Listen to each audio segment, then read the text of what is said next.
2023년 북한의 영상을 촬영한 주인공을 이 자리에 모시겠습니다. 북한 주민들이 처참한 생활에 대한 걸 알고 싶었다.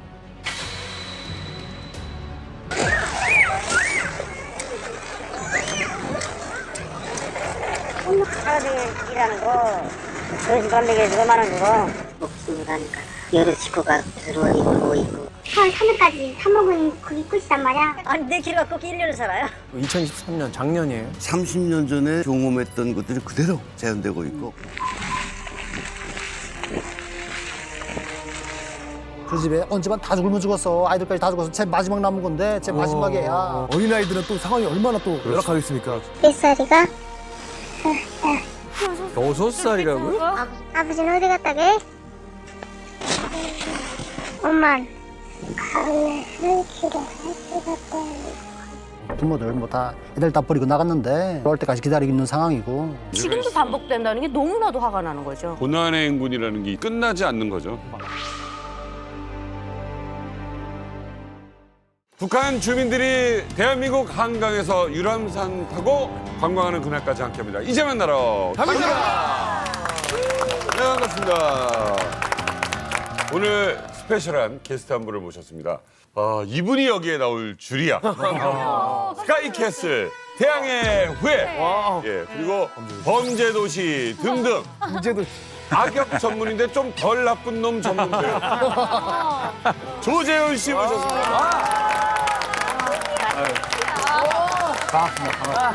저는 개인적으로 이제 만나러 갑니다라는 이 프로그램을 되게 좋아합니다. 네. 네, 좋아하고 재미있고 북한에 좀 제가 관심이 좀 많아서 그리고 또 남해숙 선배님 제가 또 술 마시다 만나서 개인적으로 각별히 되게 좋아하고 또 사실 나오고 싶었는데 그동안 어떻게 기회가 못 나왔다가 이번에도 딱 어떻게 해서 나오게 되었습니다. 정말 반갑고 되게 좋은 추억이 될 것 같습니다. 저는 보통 연예인끼리는 누가 소개해줘서 만나잖아요. 이렇게 해서 만나서. 그게 아니라 동네에 이제 정육식당이 하나 있는데 정육식당 아시잖아요. 이렇게 정육점처럼 고기 이렇게. 저도 혼자 가서 정육식당에서 삼겹살을 시켜놓고 이렇게 딱 밖에 이렇게 누가 지나가는데 쑥 들어오는데 슬리퍼 신은 아저씨가 비닐봉투에 맥주 2캔을 들고 인사하는데 조재훈이에요.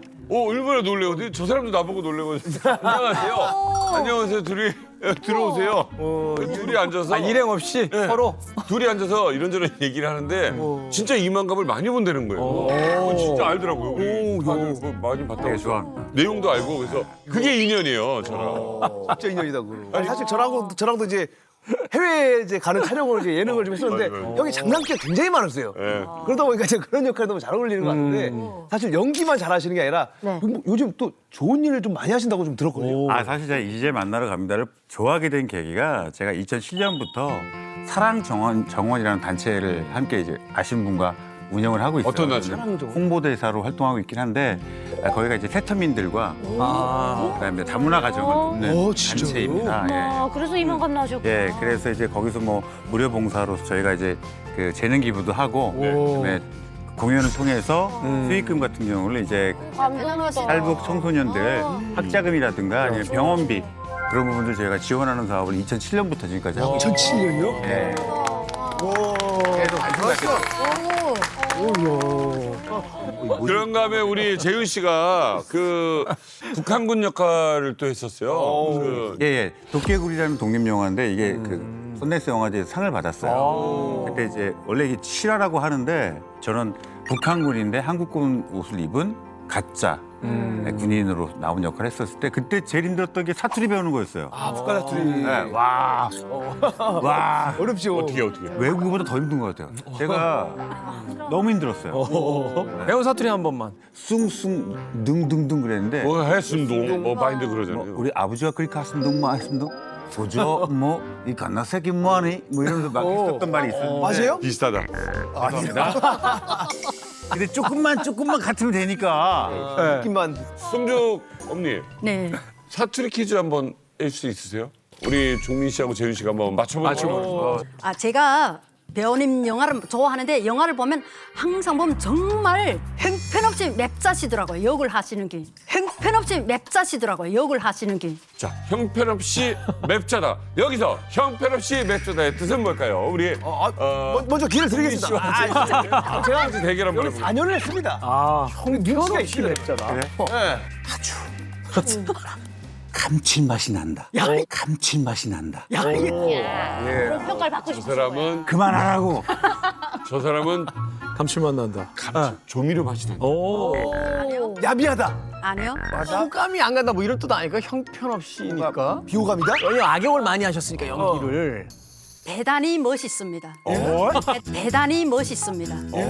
대단히 형편이 없다. 정말 형편이 없을 정도로 대단하다. 사정없이 맵자다. 형편없이가 긍정적인 뜻이야? 대단하다는 뜻입니다. 사투리.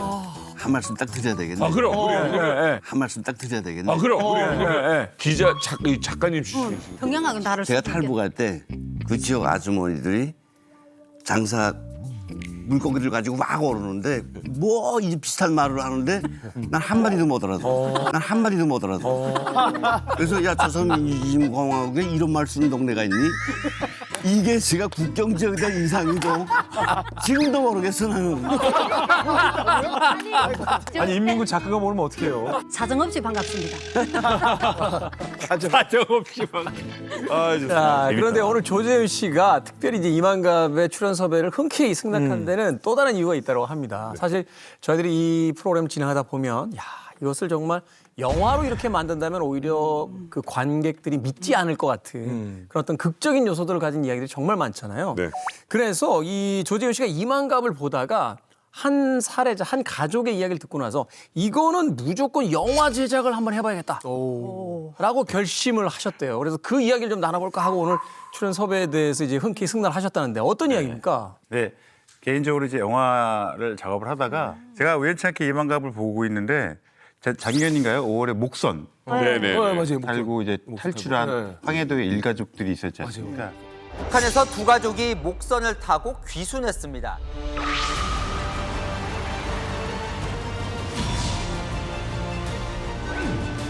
내가 형을 설득했다? 아니, 형이 나를 설득했다. 애들 목숨이 달린 일이 있기 때문에 심중할 수밖에 없었거든요. 감조등 쫙 비춰지는데 그래서 아예 완전 고속으로 올리면서 닷까지 버리고 삿대 버리고. 저도 위에 있었는데 펑 겨누고 있는 몸매가 다 막 새빨간 게. 그걸 당했어요? 네. 잘 오셨다고 파이팅 하는 거예요. 깜짝 놀랐어요. 그 편을 보고서 그냥 꼭 무슨 번개 맞은 것처럼 이거다. 이건 내가 꼭 만나서 판권을 사갖고 와야 되겠다. 어떻게 무조건 이거 해야 되겠다. 왜냐면 그냥 그 자체 이야기 그분이 말씀하시는 것만으로도 너무 충격이었다라는 거예요. 근데 그걸 보고 이 모든 과정이 야 이건 한편의 영화다. 그러니까 우리나라에 그 실화를 바탕으로 한 영화들이 많잖아요. 모가디슈도 있고. 그래서 모가디슈보다 사실은 더 재밌는 영화가 나오지 않을까. 네, 그래서 사실은 좀 꿈을 가졌습니다. 그분을 좀 섭외를 해서 오늘 좀 판권 제작권을 좀 사인. 제가 갑자기 있었네요. 그러게요. 네, 재훈 씨 잘 나왔습니다. 그 재훈 씨가 만들어 보고 싶은 그 영화의 이 주인공 바로 그분들을 모십니다. 지난번에 또 이 이혁 씨, 김이혁 씨가 나와서 9명을 단체로 이 가족들을 대한민국에 모시고 왔는데 이 그 주인공의 형 일혁 씨를 이 자리에 모시게 됐습니다. 이혁이 형 이혁 씨 나와주세요. 야, 이름. 어서 오세요. 이름. 어서 오세요. 멋있으십니다.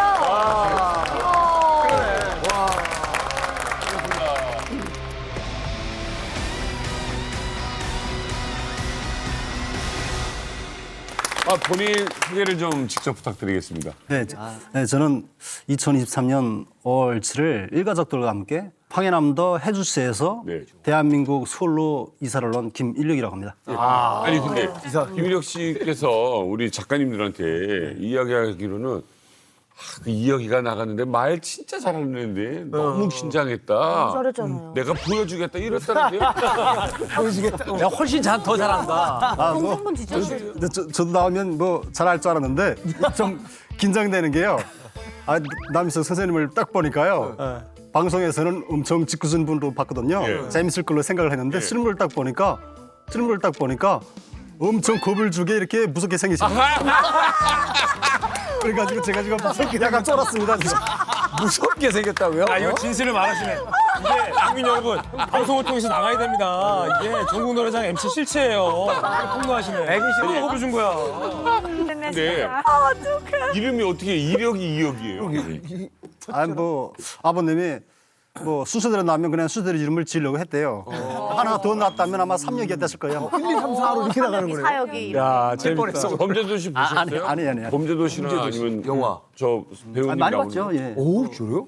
뭐 제가 그 탈북하기 직전에 금방 전에 마지막으로 봤던 영화 중에 이거 프리즌이라는 영화에서 오, 프리즌. 기억이 있어요. 프리즌을 보셨다고? 네, 그래서 그걸 어떻게 봐요? 북한에서? 마사장역으로 이게 손 잘고 가는 그 장면 봤던 기억이 나요. 프리즌을 보셨어요? 야, 우리 엄마도 모르는 거를. 야, 그걸 어떻게 엄마도 안 본 영화를. 솔직히 이거 태양의 후예에서는 별로 기억이 없는 게요. 그건 반지도 좀 푹 뗐고 푹 전에 봤고 그리고 또 제가 좋아하는 스타일의 영화가 아니더라고요. 그건 별로. 그래서 약간 보면서도 멜로가 이렇게 많아서 그랬죠. 그냥 이렇게 고속 전진을 하면서 건너뛰면서 이렇게 뭐 그냥 에피소드만 빨리 돌리지. 잠시 보면서 그냥 좀 기억에 남았던 문구가 내가 노래방을 가면 애국가를 시작하는 사람이야 뭐 이런 이야기를 하셨던 것 같아요. 거기서 좀. 예, 맞습니다. 뭐 다른 거 기억에 남는 게 있어요? 일단 지금 말씀하시는 정민 선생님의 그 CD 앨범을 많이 봤거든요, 제가. 진짜로요? 코요태.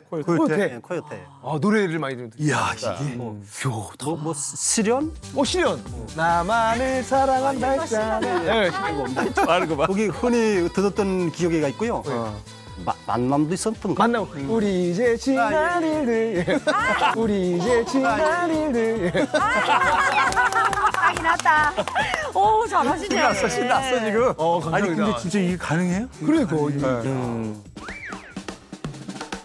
저희가 살았던 곳이 황해도 해수거든요. 서울과 얼마 멀지 않기 때문에 쌀 많이 나는 파장이 잘 잡히거든요.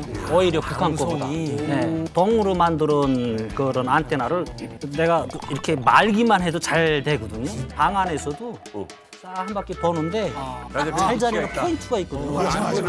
걸려 나와 어때 나와 아니 그럼 가요 프로그램도 굉장히 많이 보셨을 것 같은데 좋아했던 또 코요태 말고의 다른 가수나 뭐 그룹이 있습니까? 평소에 살면서 이제 우리들 생활하고 좀 유사하다는 생각이 들고 이렇게 노래가 좀 뜻이 깊다고 생각되는 그런 가수들이 있거든요. 서영은 가수던가요? 서영은 누나. 혼자가 아는 나 이런 거. 그 노래? 무슨 그 인순이 선생님의 거의 꿈. 거의 꿈. 신기하네. 저희는 북한에 대해 아는 정보는 맨날 그런 거밖에 못 봤거든요. 반가스 이런 거밖에 못 봤고 뭐 수영강과 동지들 뭐 그런 대남 뉴스밖에 못 봤는데 이게 너무 신기해요. 조사기관에서도 이렇게 그 자필서를 많이 쓰거든요. 근데 그거 할 때 보니까 엄청 그냥 너무 많이 써가지고요. 48페이지를 썼거든요. 그러니까 한국 연예인들 아는 거, 프로그램 아는 거 다 써봐라 해가지고 쓴 게. 야, 이거 재밌다. 엄청나게 많이 쓴 거예요. 그래서 끝이 안 나니까 그 담당관이 들어왔다가 충분하시다고 그만하셔도 됩니다. 그냥 저보다 더 그냥 장난 아니야 하면서 이렇게 놀라시더라고요. 되게. 한국 방송 본 거 48장. 이거 깜짝 놀랐어. 아니 제가 팝 컬럼니스트인데 제가 쓰라고 해도 46장 못 써요. 한국 사람보다 더 많이 봤어. 여기 또 본 사람 있어요? 이 중에서? 뭐 팬이야 뭐 집중적으로 지금 마주로 계신 저 썬킨 교수님. 진짜로요? 저를 어떻게 아세요? 어디서 봤어요? 그러니까 제가 그 라디오 뭐 TV 이런 걸 그러니까 콘텐츠를 항상 이렇게 많이 뭐 듣고 보고 했으니까요. 네네. 어느 순간에 딱 꽂힌 소리가 무슨 뭐 전쟁 때 그러니까 중국 애들이 여기에 쳐들어와서 그러니까 짜장면이 그래서 여기 퍼졌는데 그 짜장면의 역사에 대한 그런 설명을 하시는 거예요. 근데 뭐 나중에 그러니까 마지막까지 들었는데 마지막엔 오늘 뭐 수고하셨습니다. 뭐 썬킴 교수님 뭐 이런 식으로 이야기를 하는 거예요. 썬킴은 이름이 미국 사람인가? 썬킴이라는 이름 이상하잖아요. 예, 그러게요. 그러니까 그 다음번에도 그 채널에 들어가서 또 듣은 거예요. 항상 들을 때마다 아 이번에 이야기는 재밌네. 재밌어요. 예, 엄청 하고 또 이게 팩트가 있는 게 민백하더라고요. 엄청 재밌고. 그러니까 계속 그냥 얼굴은 못 봤지만 그냥 마음속으로 그냥 흥분을 한 거예요. 직접 뵈니까 어떠세요? 마치 이렇게 신을 뵙는 기분이에요. 마치 이렇게 신을 뵙는 기분이에요. 진짜 뭐야? 아니 진짜 뭐야? 짜장면은 썬킴 씨를 통해서 짜장면에 대해서 뭘 배우신 거예요? 아니, 그러니까 뭐 거기서 나오는 이야기를 쭉 듣다 보니까 그냥 실생활에서 필요하다고 생각되는 게 무슨 면발을 뭐 쫄깃하게 만드는 그 가공에 대한 이야기를 하는 거예요. 그런 얘기도 해요? 예, 그런 얘기도 해요. 진짜 너무하는구만. 짜장면 역사도 아니고 면발 쫄깃하게 만드는 거. 면발의 역사. 썰이 아니야. 썰킴이야, 썰킴. 썰킴. 아니 그러니까 정말 깜짝 놀라게 북한에서도 제 라디오 좋아하는 방송을 거다. 듣고 계시다는 게 깜짝 놀랐어요 진짜. 진짜. 그러니까 북한에도 제 팬이 있다는 말씀이시잖아요. 그렇죠. 소름 끼쳐. 그 중에 한 명입니다. 아 이게 제가 한때는 저 만회할 때는 일주일에 고정 라디오를 13개를 했었어요.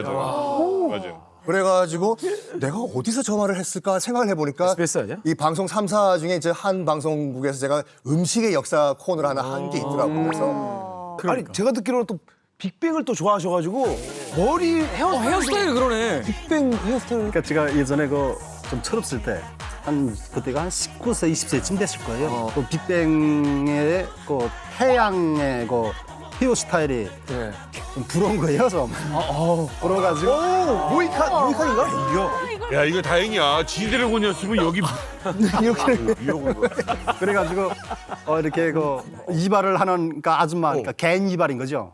그분한테 주문 제가 단 걸로 가서 이발을 하고 했었거든요. 이런 형태의 모양을 좀 만들어주세요 이야기를 했거든요. 하니까 정말 그 머리 원하는 거야 이렇게 얘기하는 거예요. 그래서 그렇다고 그러니까 이 자리에 있으면 하기 그러니까 나중에 우리 집으로 올래?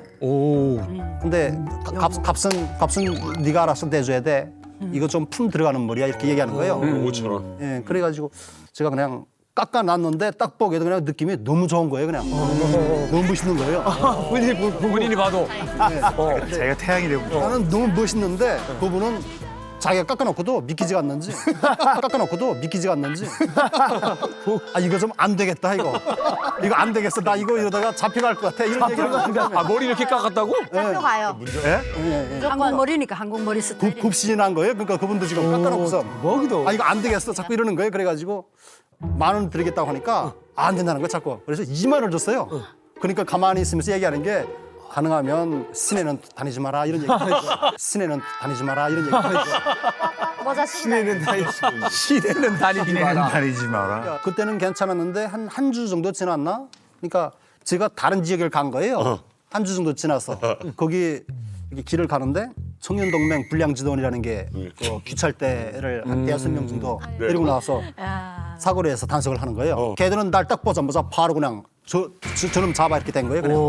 해가지고 그냥 꼼짝없이 붙잡혔는데 처벌 반칙이더라고요. 그냥 처벌 그냥 제가 엄청 많이 맞았거든요. 맞았어요? 머리 때문에?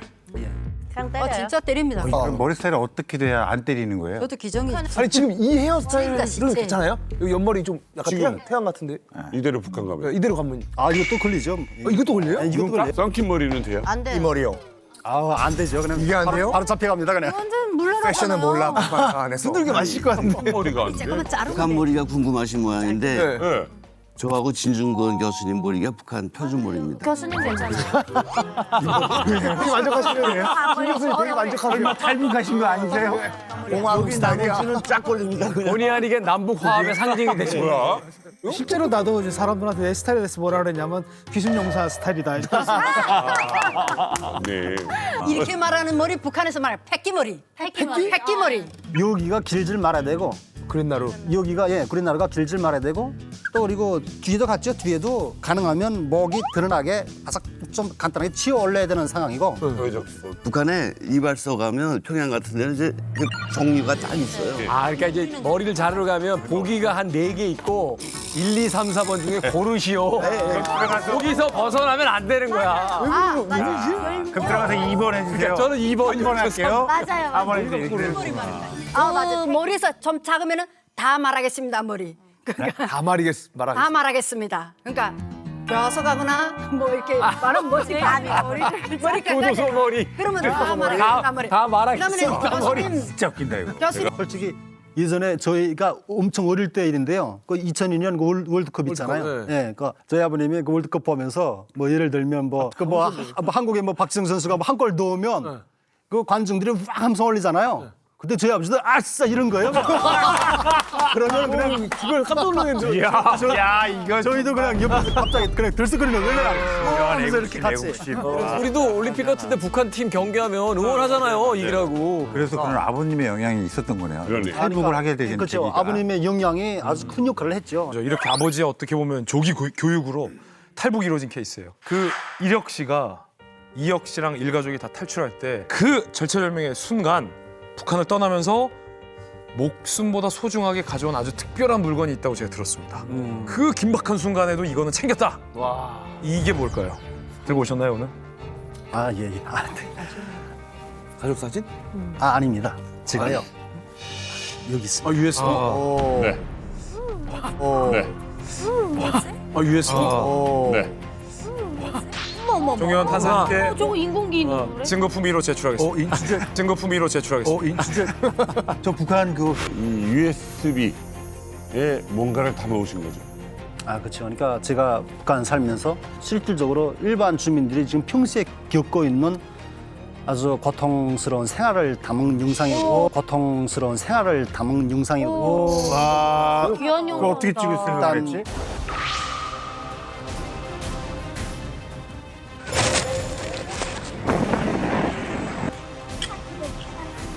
하루 종일 일하는 거, 점심밥 먹여주고 말아주고. 목숨을 가니까 여러 식구가 들어오고 있고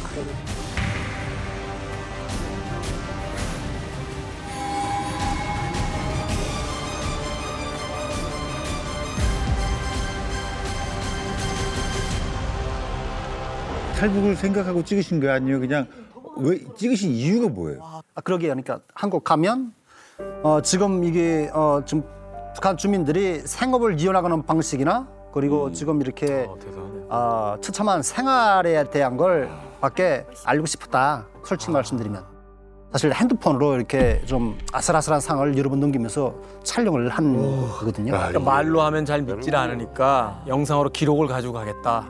요 영상 생생한 북한의 실상을 담은 이 영상을 여러분들에게 이제 소개를 해드리겠습니다. 야, 이거는 이만갑 단독 방송이죠. 예. 그렇죠. 오, 너무 궁금하다. 이런 경우는 지금 처음이라서 최근 2023년. 와 격성군이래. 와 진짜 리얼하다. 진짜 리얼하다. 세로로 찍혀 있죠? 북한판 인력시장 서성거리. 인력시장? 아줌마, 뭐야? 이게 소승거리죠? 혹시 자기네들도 돈 벌 것이 나왔나요? 안 돼. 하루에 값은 어떻게 정해요? 아니, 하루가 아니고 이게 따라갈게요. 이제 뭐 이렇게 나가서 수업일 같은 거 하는 거는 하루 종일 일하는 거 점심밥 먹여주고 말아주고 한 끼만. 그러면 짬탕식으로 하는 거는 그건 뒤에 따라간단 말이야. 안 돼. 고정적으로 하는 건 어떻게 하나요? 그만. 한 달 정도 좀 걸려갔지 뭐. 그러니까 모판 관리 그런 거 좀 해야 되겠단 말이야. 방막 경비랑 손 있어. 그래 30분 먹고 그래도 지금 그래도 5천 원 주겠다고 그건 딱 끝난 말이야. 근데 5천 원 주겠다 그러는데 안 간단 말이야. 저기 지금 북한 돈 5,000원이지. 아까 머리 깎는데 3,000원, 5,000원 얘기했는데.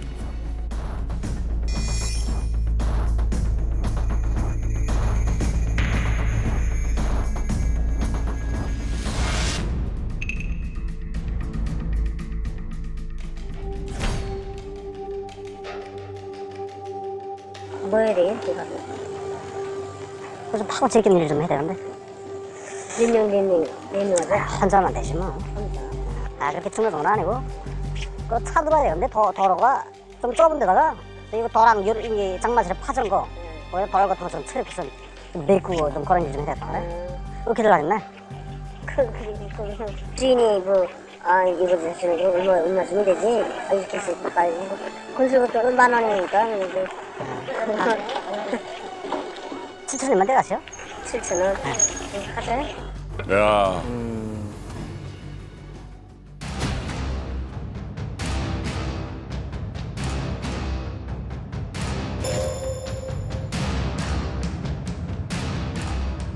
사람이 또 없어요. 근데 많잖아. 사람이 그냥 탕치니까. 뭐라고 해, 이게 또? 누가 탕치나요? 월수도 나오고, 식사 때 또, 파리, 다 나오고.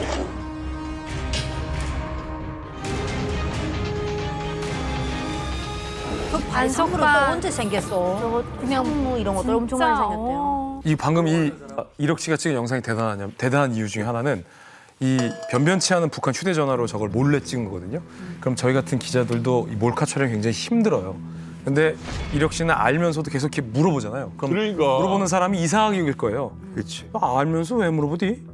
혹시 거기에 나와 있는 북한 단속반한테 저 깐나가 수상하다. 라고 신고하게 돼서 휴대전화 줘보라고 해서 깠는데 몰래 이렇게 북한 체제 어떤 민낯을 담은 영상을 몰래 찍어온 영상이 발각되면 이력 씨는 죽은 목숨이잖아요. 근데 그걸 알면서도 이걸 취재했다는 게 굉장히 대단한 점. 아니 지금 보니까 영상 보니까 약간 뭐 아르바이트 아니면 뭐 이렇게 진짜 일할 사람을 구하는 것 같았거든요. 네. 그러니까 실질적으로 제가 저희 집에 일을 하는 잡부를 저기서 구해다 쓰기도 했고요. 그런 식으로 하면서 그 사람들을 상대로 취재를 한 거예요. 우리나라로 치면 약간 인력 시장이 이제 바깥에서 이제 인력을 좀 구하는. 그러니까 저기 북한에서 소송거리라고 부르는 거 있거든요. 소송거리. 그러니까 사람들이 소송거리고 있으니까 소송거리 일명 이렇게 붙인 건데. 소송거린다 해서야. 그러니까 소송거린다는 게 이건 지역별로 다 거의 있는데 육전 부근이나 외진 그 철길 같은데 그런 데 다 있어요. 사실은 저희들이 이제 대부분 보게 되는 영상들은 그 어떤 기자들이라든지 언론에 의해서 이제 주로 취재가 된 것들을 보기 때문에 사실은 좀 먼 거리에 있고 어떤 공적인 행사에서 찍은 것들이 많지 저렇게 일상 속에 깊게 들어서 찍은 영상은 사실은 처음 보는 것 같거든요. 아니 저 궁금한 게 이게 저렇게 일해가지고 이 사성거리에서는 일당이 얼마 정도나 받아요? 그러니까 일을 하는 부류에 따라서 거기 값이 다르게 정해지는데요. 승모 같은 식으로 밥을 해주는 가사도우미 그 정도로 일을 하는 거는 장기성을 띠거든요. 그러니까 안정된 잠자리야 안정된 식사가 나오고 하니까 조건이 일이 편하거든요. 그래서 7,000원 정도까지 나가는 그 정도가 좀 차이가 있고요. 하루에? 예. 그러니까 5,000원 정도 건설이나 광산 같은 데는 노동 강도가 좀 심하다고 그래서 10,000원 이상이고요. 네.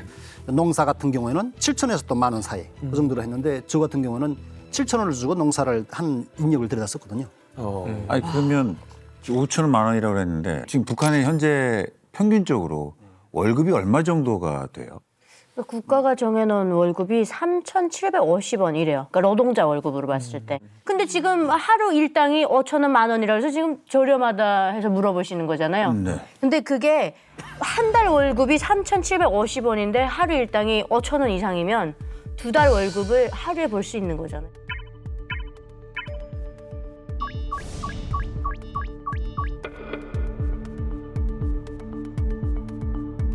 그러니까 국가를 위해서 일하면 이렇게 국정 가격으로밖에 못 받는데 내가 내 노동을 팔면 그러니까 흔히 북한에서 이렇게 말하는 거예요. 사회주의를 하면 굶어 죽고 자본주의를 하면 살아남는다. 그래서 대놓고 말해요. 자본주의는 과학이다. 이게 원래 그 배급 경제 체제에서는 사실 봉급이라는 게 별로 의미가 없는 거거든요. 그게 뭐랑 똑같냐면 우리 군대 생활할 때 봉급 받는 거랑 똑같아요. 먹여주고 그렇죠. 먹여주고 재워주고 다 나오죠. 담배까지 다 주고 그래서 3,000원 정도 주면은 모자란 거 비누 좀 사고 아니면 맞아요. 등등등 딱이에요. 요거였는데 문제는 뭐냐 이 등치가 무너져 버린 거예요. 그렇지. 배급 체제가 무너져 버리니까 3,000원 가지고 생활 자체가 안 되니까 바깥으로 나가야 되는 거죠. 그러다 보니까 장마당이 발생하고 처음에는 집에 있는 물건들 갖다 팔았겠죠. 그러다가 좀 더 발달하게 되면 간의 수공업으로 좀 생산해서 팔게 되고 그게 좀 더 크게 되면 인력이 필요해지는 거고 그렇게 되면 결국은 뭐냐면 누군가는 생산 수단을 갖고 있는데 노동력이 부족한 사람이 있고 어떤 사람들은 생산 수단이 없고 노동력만 있는 사람들이 있고 그들 사이에 이제 아주 원시적인 수준에서는 아마 지금 시장이 형성됐다라는 거 아니겠습니까?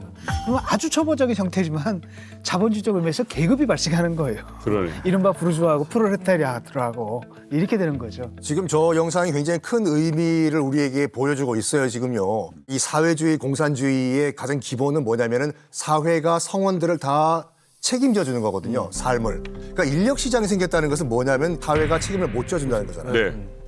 팔 게 몸밖에 없으니까 인력을 팔 수밖에 없지 않습니까? 그렇죠. 이 말은 뭐냐면 일단 사회주의 경제 자체가 완전 무너졌다는 거예요, 지금요. 자본주의를 떠나가지고. 그러니까 북한 경제가 완전 붕괴됐다는 증거예요. 어쨌든 이렇게 개인이 가서 일거리를 찾고 또 누군가 일을 제공하고 이거는 걸리면 큰일 나는 일이잖아요. 김정은이 제일 싫어하는 일일 텐데. 그건 말도 안 되죠. 사회주의 국가에서 노동력을 사고 판다? 이거 뭐 큰일 나는 거죠. 근데 이것뿐만 아니라 북한에는 뭐 저희 비사회주의 현상들이 많이 일어나니까 이런 것들을 단속하고 통제해야 되는데 기존 안전원, 뭐 보안은 버지던 시스템으로는 도무지 안 되니까 저희 또 이제 그룹바를 만들어 놓죠. 그룹바요? 네, 그룹바. 그룹이라는 뜻이죠. 예, 네, 그룹의 그룹바. 무리를 지어 놓는다. 무리. 그룹. 지금 이력 씨 이야기하는 것처럼 인력을 사고 판다.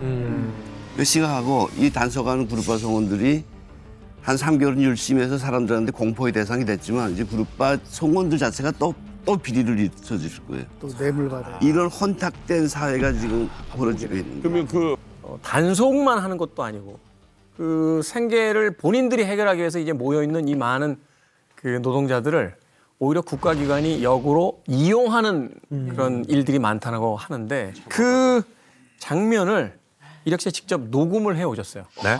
북한 당국의 그 악행들 한번 들어보십시오.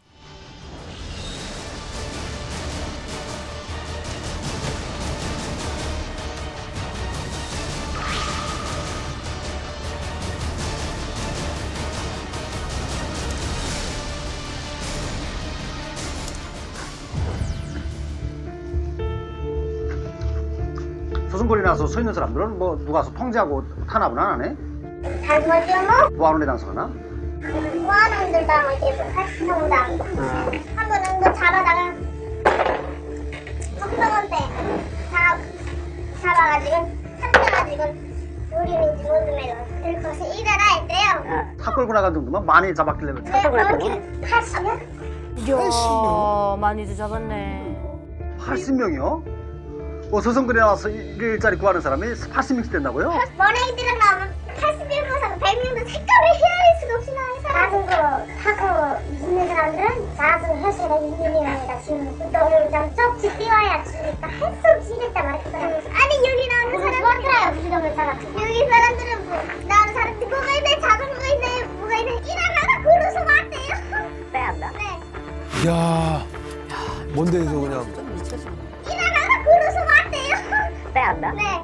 그건 가방 주고 엎드려 시키는 일입니까? 그거는 차 타고선. 그 사람은 코 꼈으니 갈 수 없이 갔구나. 자전거 4번 매겨주면 했나요 그래도? 밥 주던 거.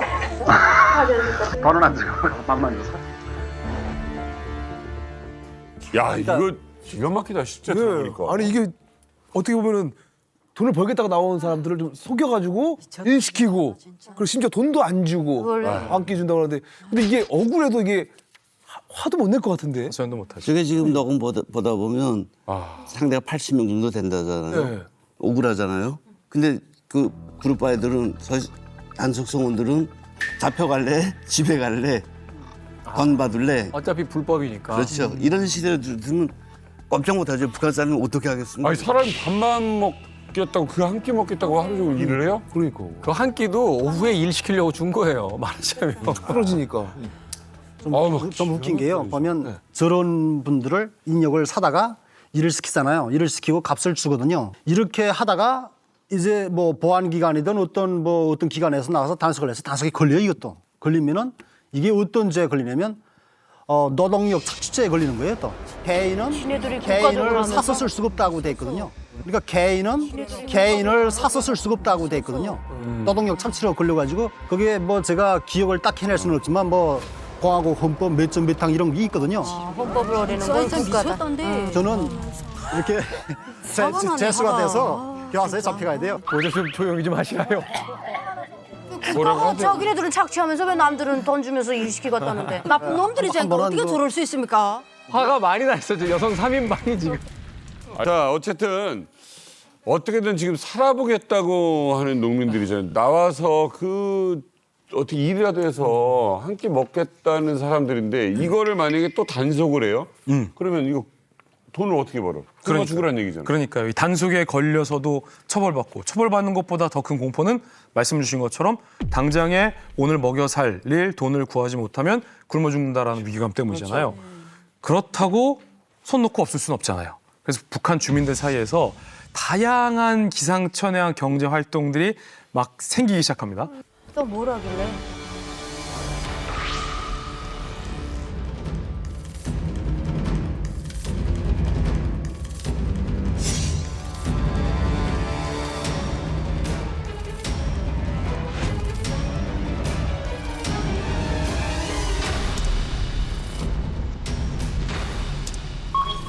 뭐야 이거? 반밥 중인데요. 헤드랜턴을 가지고 뭘 그만하네. 박씨는 뭘? 꽃게는 바다에서 아이고야. 아유 거머리. 머리를 왜 잡아? 머리를 왜 잡지? 랜턴빛 하나. 근데 거머리가 논이나 밭 이런데 이제 저 야행성이잖아요. 밤에 나오니까. 밤새 그 잡으면 얼마나 잡나? 아유 어부장으로 밤새고 잡으면 한 60억 잡아요. 그래도 많이 잡았다 말려볼로? 60억 그러면. 지금 그 머리값 얼마네? 3만 33만 원. 하루 저녁에 얼마나 버는 셈이가? 돈을 이렇게 화사나마. 웃구나 뭐. 난 생각보다 좀 얼마나 있을 줄 알고 무슨 괜찮나 해서 보러 나왔더니 그것도 아니구나. 하도 혼자 다니면 무섭지 않네. 아유 오늘 뭐 언제 무서운 거뭐 집에 가나 해야지. 그 머리가 힘든 거 먹고 살아야 되는데 뭘. 뭐가 무섭냐? 막막해 보인다. 사실 저렇게 어두컴컴한데 거머리도 까맣잖아요. 그래서 잘 안 보일 것 같고 그러게. 이 거머리를 어디다 쓸 거며 왜 잡아? 이게 돈이 되는지도 궁금한데요. 그러니까 뭐 북한에서는 이런 다양한 보리 수단이 있긴 하거든요. 그걸 못하게 자꾸 압박을 하니까 그렇지. 근데 뭐 이게 다 이거 중국으로 수출이 나가는 종목이긴 한데요.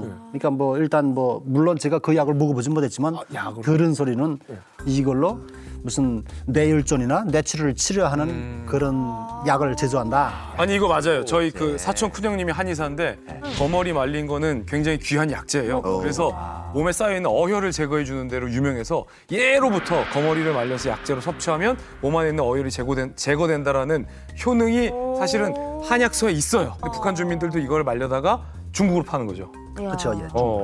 하루 저녁에 그 머리를 말린 걸로 65g 정도를 잡거든요. 65g? 예, 65g. 조금이잖아요. 예, 그렇죠. 그러니까 이걸 매일 저녁 같이 잡아서 모아서 한 달 30일을 모아야 1kg가 겨우 되거든요. 아니 근데 말린 게 65g이면 말리기 전에는 더 무게가 나가잖아요. 그래서 일단 제가 이야기를 듣기로는 10대 1로 준다고 들었거든요. 10대 1. 예. 그러니까 600g, 650g 정도를 말려야 65g이 된다는 뜻인 거죠. 거머리를 650g 소고기 한 근이 넘는 거예요. 한 마리에 한 마리에 몇 g이나 하겠어 그게. 야, 65g에 2kg를 만들려면 그게 또 얼마나 많은 시간과 양이 그러니까. 있어. 난 중국이 북한에 많은 걸 먹었으면 좋겠다. 중국 사람들이 북한 사람들인데다가 이제 밀수꾼들이랑 이제 다녀보면 그런 말이 있잖아. 중국 사람들이 산으로 하면 북한 사람 산으로 간다고, 바다로 하면 바다로 가고, 그러니까. 들로 하면 들로. 그래도 중국 사람들이 요구하는 거 북한 사람들 그걸 만들어서 팔아야 되는 거예요. 너무 안 됐어. 유일한 거기가 활로의 시장이니까 그거밖에 없으니까. 그리고 국경 맞추면 또 다 힘들고. 자체도 힘들지만 답답하다 진짜 이게. 자체도 힘들지만 유일한 시장이 중국이니까. 그렇죠. 사실은 여러 시장이 있어야 사실은 생산자도 뭐 이렇게 협상을 하고 이러는데 중국밖에 팔 수가 없으니까 중국인들이 안 사. 이래버리면 방법이 없잖아요. 그러니까 북한의 그 싼 노동력을 중국에서 정말 독점으로 지금 이용을 하고 있다 이렇게 볼 수밖에 없는. 이륙 씨 같은 경우는 이 거머리 일 해보셨어요? 잡아보셨어요? 그러니까 저는 제가 직접 잡아본 적은 없고요. 그러니까 장사는 해봤죠. 한 번은요. 아니 제가 이 장사를 하면서 사마귀 알집을 내야 한 거예요 그때. 사마귀 알집. 사마귀 알면 본 적이 없는 거 이게 뭐였죠?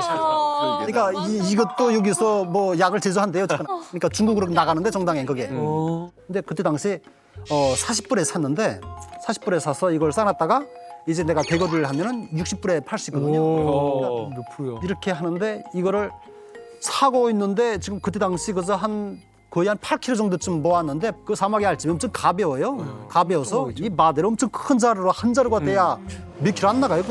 그런 걸 몇 마대를 지금 쌓아놓고 있는데 60불에 사가야 될 애들이 40불에 처음에 사간다고 하니까 번전잡이잖아요. 그래서 좀 올라가겠지 하고 그냥 끼고 있은 거예요. 근데 점점 떨어져요 이게. 그래가지고. 아 이거 뭐냐 했는데 그다음에 저는 이렇게 한국 뉴스 많이 보잖아요. 그러니까 이미 전부터 저는 코로나 소리가 있었는데 아주 코로나더니 저것 때문에 그러는 거 아니야? 이런 생각이 든 거예요. 그랬는데 코로나도 먼저 알았어. 코로나를 그러니까 공식 선전하면서 이 코로나가 우리나라에 들어오면 엄청나게 이제 재앙이 닥친다. 그러면서 이런 식으로 엄청 그 홍보를 많이 하면서 통제를 대대적으로 한 거예요. 국경이 다 막혔다, 차단됐다.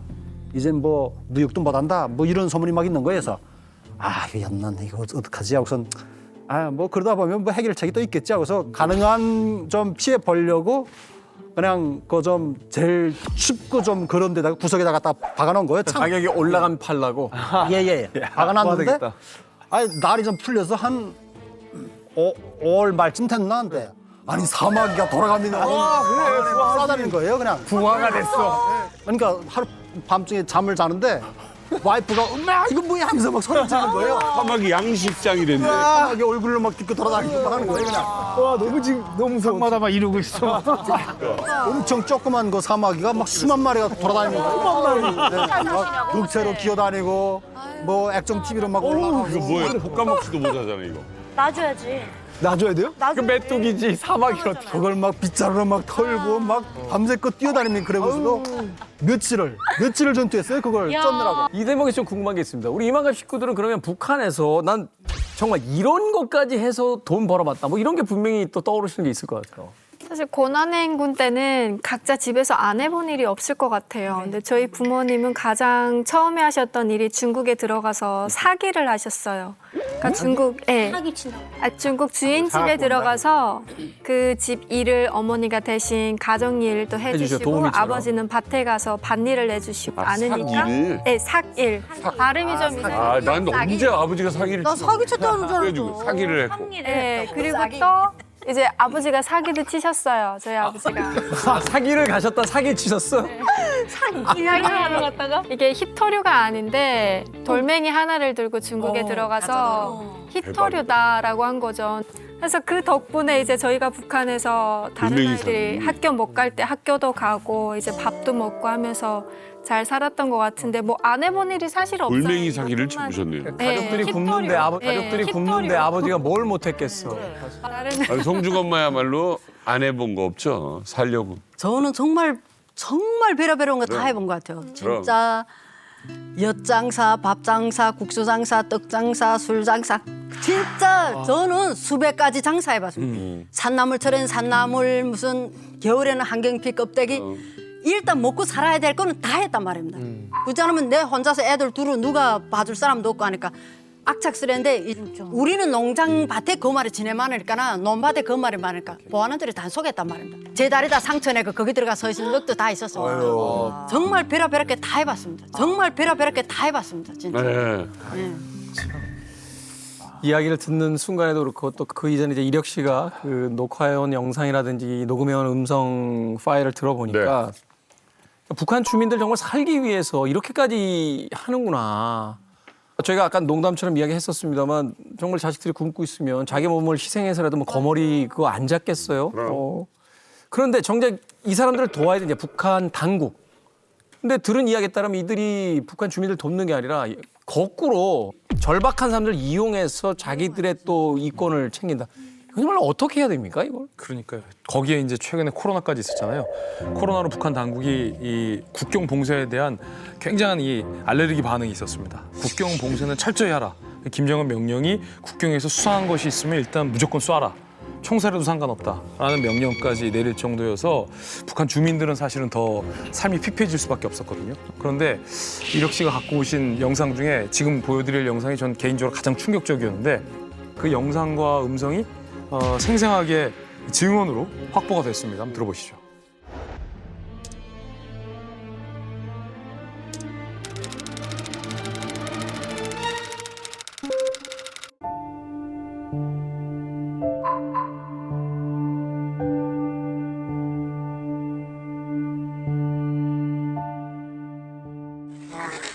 무슨 어리지 저거 됐어. 아, 그렇게 이렇게 힘들어서 뭐 먹고 살기 힘든데 왜 집을 떠나나? 항상 뭐 여러 식구가 누워 있고 그러니까 누워 있다고요? 왜 누워 있나요? 목숨 가니까. 우리 집에도 저런 사람들 많이 찾아왔어요. 밥 달라고.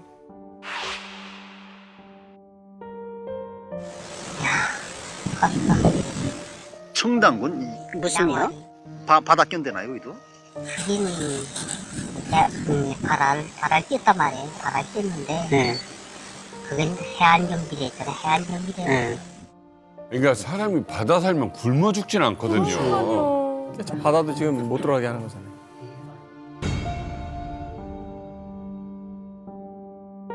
한 집에서는 지금 길 말이에요. 길. 여기서 있었지. 개를 잡아들여 왔다. 네, 야, 그라, 야, 이렇게 아마 총을 쏜 것 같아. 아마 총을 쏜 것 같아. 야, 이게 말이 되니. 꽝 하고 쏘니까 맞고 쏠것 같지.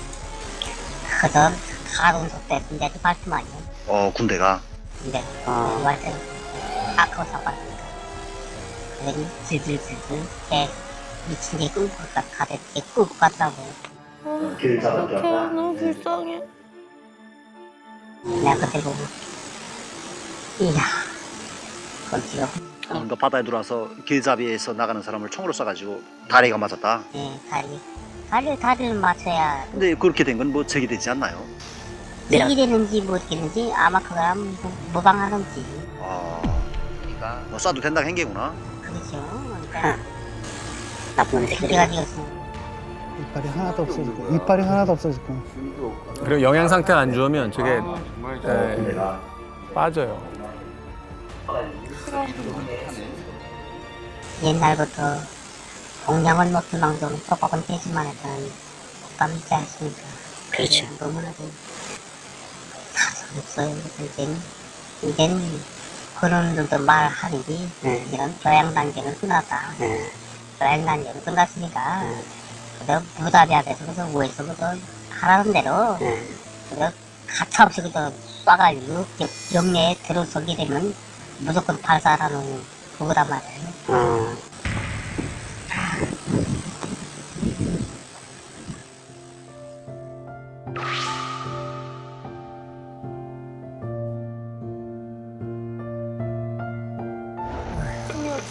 신발바. 지금 목소리에 희망이라고는 찾아볼 수가 없어요. 그러니까 다 포기할 듯한 그런 느낌이었어요. 이력 씨, 이런 일이 좀 흔해요? 아, 예. 너무 흔하고 그냥 주위에 온통 분위기가 그냥 으스스한 게요. 일상적인 일이고 더욱이 코로나 기간에 더 이게 이 상황이 더 악화됐거든요. 그러니까 코로나라는 그 명분이 주민들을 오히려 억압하고 통제하기 위한 그런 수단이 아니었나 이런 생각이 들 정도입니다. 그러니까 나는 항상 수시로 한국 콘텐츠를 계속 봤잖아요. 근데 지금 상황이 지금 세계적인 분위기가 지금 심상치 않다는 거 알고 있고 그런 상황이니까 아마 이런 일로 해서 방역 사업을 하려고 봉쇄를 하지 않겠나 이런 생각이 딱 든 거예요. 그래서 일단 약 같은 걸 구매해 놓는 게 좋겠다. 비상약이 있어야 이민석이 아플 때 해열제 같은 것도 먹지 않겠냐 이런 생각이 든 거죠. 그래서 약을 구매하려고 5월 12일 날 약국에 딱 가니까 이거 뭐 다른 건 없고 다른 건 다 그도들이 가서 없어 일단 없고 아스피린은 있어. 아스피린이라도 쓰려면 가져가 이렇게 주는 거예요. 근데 아스피린을 예전에는 50원에 팔던 약인데 이거를 2,000원에 팔더라고요 하나. 그러니까 2,000원에 제가 파는 거 봤거든요. 근데 저는 그 아스피린을 몇 알을 얻어가지고 뭐 많이도 못 주고 그래서 한 10알 미만 정도를 줘서 가지고 왔거든요. 정말 귀한 거다. 약이 뭐 없는 거예요? 항생제가 뭐 하나도 없냐고. 그러니까 사람들이 불만이 커지겠어요. 불만 커졌고 내놓고 이야기들은 못하지만 뒤에서 수근수근한 이야기가 많았는데 저와 뭐 가까운 친구들 속에서는 뭐 이야기들 하는 게 뭐 예전에 아버지보다는 아들이 좀 더한 것 같아. 그러니까 이걸 누구라고는 얘기 안 하는 거예요. 안 하고 이렇게만 얘기하는 거예요. 아버지보다는 아들이 더한 것 같아. 요 얘기에 다 있다는 거죠. 예, 아들이 더한 것 같아 하면서 얘기하는 게 가만 봐. 영상 딱 나눌 때 보면 이상을 딱 보면 공포감이 느껴져. 좀 무섭게 생겼어. 그렇지. 이런 얘기를 또 하는 거예요. 근데 엄청 악화를 시키니까 주민들의 불만이 조금씩 표출되고 있거든요. 자, 그런데 이렇게 이제 불만이 쌓이기 시작했어요. 사실은 이력 씨 같은 경우는 그래도 북한에서 나름 여유가 있는 삶을 살았음에도 불구하고 네. 이제 여러 가지 어떤 시기들을 거치면서 이제 불만들이 쌓이기 시작했는데 결정적으로 내가 탈북을 해야겠다, 남쪽으로 가야겠다 이런 어떤 결정적 계기가 된 사건이 있었다면 그게 뭘까요? 저희 와이프를 선택했죠, 제가. 그러니까 저희 아내가 출신 성분이 북한에서 농장원 계급이었거든요. 네. 그리고 저는 노동 계급이었고. 근데 북한에서는 일단 그 농장원 신분이 아주 비천한 신분으로 봐요. 네. 하고 뭐 사람들 속에서도 뭐 자기 출신에 대해서 내놓고 떳떳하게 이야기를 못 하고요. 뭐 제 농포야. 뭐 이런 식으로 좀 비난을 하는 형식의 존재들이 바로 네. 농장원들이거든요. 그러니까 노동원과 이제 노동자 이제 계급이 나눠져 있다는 거예요? 그렇죠. 신분제도가 있다는 거예요? 북한에 우리 당 깃발을 자세히 보면 망치, 낫, 굿, 노동자, 농민, 근로인, 대리 이 세 계층이 북한 사회를 이끌어 간다라고 하고 있어요. 북한은 공식적으로 북한 사회는 계급이 없는 사회라 무산 계급. 그걸 해방부터 얘기하고 있고 절대로 계급이 없다고 그래요. 계층도 없다고 그럽니다. 하지만 법적으로도 아니라고 이거 누구도 아니라고 하는데 제일 하위 계층은 누가 되냐? 농민이 되는 거예요. 할아버지가 농민이면 아버지. 그러니까 여기서 절대로 벗어날 수 없어요. 탄광 방산 노동자들도 그 힘들고 싫으니까 벗어나려고 하는데 계속 세속이 돼요. 근데 뭐 다 떠나서 농민은 정말 벗어날 수가 없어요. 그러니까 농장원 하면 그 북한 안에선 최하 계층으로 보거든요. 네. 그래서 이제 그 아이들을 이름을 이렇게 부르지 않고 막 농포 자식들 막 이럴 정도로 굉장히 이제 무시도 하고. 근데 그 아이들이 그러면 야, 너 왜 나한테 농포 자식이라고 그래? 이렇게 맞서야 되는데 이 아이들이 맞서질 않아요. 어릴 때부터 계급을 받아들이고 그 사회를 배워나가는 거예요. 무시에 익숙해지는 거예요. 예. 그러니까 그런 계급인데 일단 우연히 오다 가다 일단 제 와이프하고 저하고는 연애로 만났는데요. 뭐 처음에 만나서는 뭐 그런 계급 같은 거 신경 안 쓰고 이렇게 진도를 나갔는데 밖에서 일단 제 아내가 살던 곳하고 제가 살던 곳은 그냥 그래서 알 수 있게 얘기하면 한 150리 정도 떨어져 있는 곳에 살았거든요. 멀다. 와, 한 60km 정도 되네요. 중간에서 만나거나 혹은 내가 와이프 동네 가면 그 와이프 동네에서 와이프가 나와서 이렇게 몰래 만나는 식으로 이런 식으로 했거든요. 그러니까 저희 아내는 그 어린이집 선생님이었거든요. 어린이집 그런 농장 유치원. 네, 근데 착했고 또 어렸고요. 저보다 8년 연하거든요. 어머나 세상에. 그랬는데 아내가 그냥 너무나도 그냥 제게 너무 바치는 거예요, 그냥. 죽자 살자는 그냥 예. 내 친구도 유치원 선생님이랑 결혼했는데 지금도 다른 손 씻고 밥 먹어요. 남편한테. 남편 54인데도. 그런 느낌인데요. 딱이야. 저는 애 다루도 하려고 하거든요. 그죠? 그때는 엄청 귀여워요, 그때 정말. 엄청 귀엽다. 그러니까 아무튼 자 지금 이제 연애 중인데 결혼을 하려고 합니다. 결혼 허락해 주세요. 이런 식으로 나가니까 일단은 뭐 저희 어머님으로선 뭐 자식을 위하는 마음에 부모 마음인 거죠. 그러니까 굳이 농장원하고 혼사를 할 필요가 있냐? 안 된다. 저희 부모님이 반대를 했고 그러다 나니까 장인 장모님도 자존심에 일단은 사돈이 반대를 하잖아요. 그러니까 굳이 그런 집에 내 딸을 줄 수 없다 이런 식으로 반대를 한 거예요. 사랑하고 좋은 사람을 만났는데 여러 가지 조건 뭐 농장이 어쩌고 안 돼. 반대가 너무 심해요 지금. 그러니까 그 위기를 극복하는 방법이 지금 그냥 도를 넘어선 게 일단은 제 와이프가 가출을 했거든요. 아내가 먼저. 그러니까 그때 당시 저는 아내를 만나기 전부터 저는 독립을 하고 있었거든요. 네. 거기서 그냥 해수를 일단 3년을 같이 살았어요. 그러니까 근데 이거는 되는 거예요. 그러니까 그쪽에서 어린이집을 그만두고 이제 온 거잖아요. 네. 그리고 이제 3년을 같이 살아요. 그러면 당국에서 이거는 허용을 해요? 동거. 계속 잡으러 올 것 같아요. 안 하는데 이제 돈으로 또 메꾸는 거죠? 그러니까 물론 뇌물이 많이 들어갔죠 그 기간에. 그쵸. 그러니까 그 평소에도 저와 이렇게 인맥이 있던 기간 사람들이 있으니까 그냥 저를 커버해 주면 봐준 거죠. 그렇죠. 이거 원래 안 되는 거고. 안 돼요, 안 돼요. 근데 그럼 왜 결혼을 안 해요?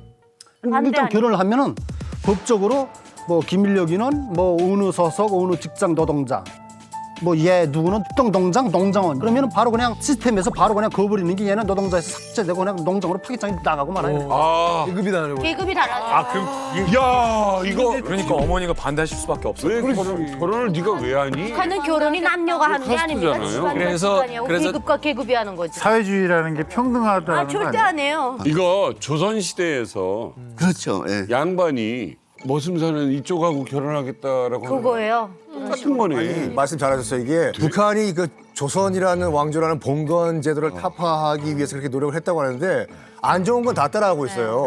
조선 왕조에서 제일 나빴던 제도가 뭐냐면 아버지가 영의정이고 사대부고 나발이고 엄마가 노비죠. 자식은 무조건 노비예요. 맞아요. 심지어 지금 북한 쪽은 아버지가 영의정이고 엄마가 노비면 결혼하면 영의정도 노비로 가야 된다는 지금 얘기예요. 말하자면 신분 자체가. 아니 사실 인력 씨가 농민이 되는 것도 문제지만 어떻게 보면 이게 대물림이 되는 거잖아요. 그렇지까지 이제 대물림이 되는 건데 자식은 그냥 앞날이 그냥 고생길이 그냥 생기는 거잖아요. 그렇죠. 그러니까 저는 뭐 일단 뭐 그러면서 그 와중에 그 아내가 임신을 했거든요. 근데 예, 아기가 생겼는데 나도 그냥 딱 생각을 해보니까 난감한 게 이제 아기가 태어나면 아기도 그냥 대대손손 그냥 농장원인데요. 해결책을 찾으려고 노력한 게 북한은 뭐 워낙에 뇌물왕국이니까 뭐 뇌물을 가지면 다 되긴 되거든요. 네. 그러니까 제가 뇌물을 들여가지고 일단 아내 신분 세탁을 한 후에 혼인신고를 하려고 원래 계획을 잡혀 있었는데 그게 준비 과정이 착착 무르익고 가고 있는 상황인데 2022년에 김정은의 방침이 딱 떨어진 거예요. 뭐라고요? 떨어졌는데 그냥 농촌 자녀들이 노동계급으로 신분 세탁을 하고 빠지는 실태를 보고받고 내가 엄청 심려했습니다. 바로 잡으시오 이거. 그러니까 뇌물을 주거나 어떤 방식으로 사무원한테 씹을 갖거나 군관한테 씹을 갖거나 이렇게 빠진 애들도 10년 안에 나온 애들은 다 또로 농장으로 집어요. 다 또로 농장으로 집어요. 어렵게 나왔는데. 예. 아니 그 와중에 지금 아내가 또 임신까지 했어요. 이건 진퇴양난이에요. 지금 어디를 예, 그렇죠. 이거 뭐 진퇴양난이 된 거죠. 그러니까 저로서는 그냥 해결책을 찾는 게 가장 안전한 방법은 이미 전부터 제가 꿈꿔왔던 일이지만 그냥 한국을 가는 게 제일 확실한 방법이다. 그렇게 생각합니다. 뭐라고 하셨어요? 효과적인. 아내에게는 아이 얘기도 하셨어요. 그러니까 물론 거의 한 48시간 정도를 잠을 안 자고 선전을 했거든요. 아내하고. 또 역시 달병가시라. 아내하고 이렇게 한국 가자 이렇게 이야기를 하니까 아내가 그냥 안 가겠다. 그러니까 오빠 혼자 가, 나 안 갈래. 그러는 거예요. 그러는 거예요. 그러니까 제가 성이 나가지고 버럭 성을 부렸어요. 너 엄마 입에서 그 나올 소리야? 그 말이 돼? 성을 부렸죠. 그랬고 이야기를 계속 설득을 하고 집요하게 아내를 설득했거든요. 하다가 마지막쯤이라고 될 그쯤에 가서 제가 이야기를 딱 던진 게 우리 애가 고생할 때마다 엄마를 타다면서 아빠는 가려고 했는데 엄마 때문에 내가 못 갔다며 이런 소리 할 때 어쩔 거야 이렇게 얘기한 거예요. 집요하게 이야기를 하니까 아내가 그때는 그냥 마음이 좀 열렸더라고요. 저렇게 말하면 나도 가겠다 할 것 같아. 이게 아내는 이제 막연하지만 불안이 더 컸던 거죠. 근데 지금 미력 씨께서 조목조목 현실적인 얘기를 해준 거예요. 네가 지금 두려워서 만약 안 가게 됐을 때 우리가 겪어야 될 일들을 얘기를 해주니까 그때서야 아내분이 가겠다 라고 이제 결심을 하게 된 거죠.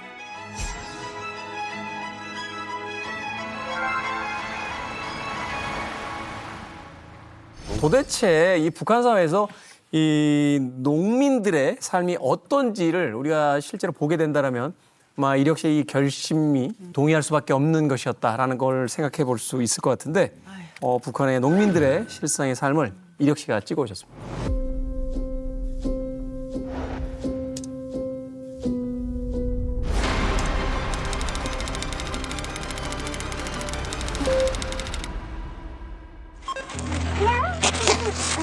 작년 4월 29일입니다. 중국이구나. 집이죠? 이게 보통 농장은 황해도 하면 쌀, 곡창지대. 낮이에요.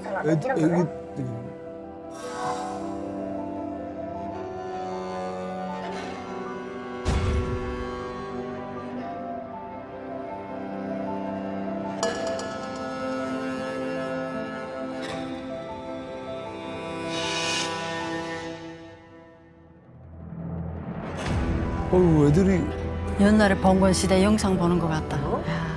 구석기 시대 같아. 야.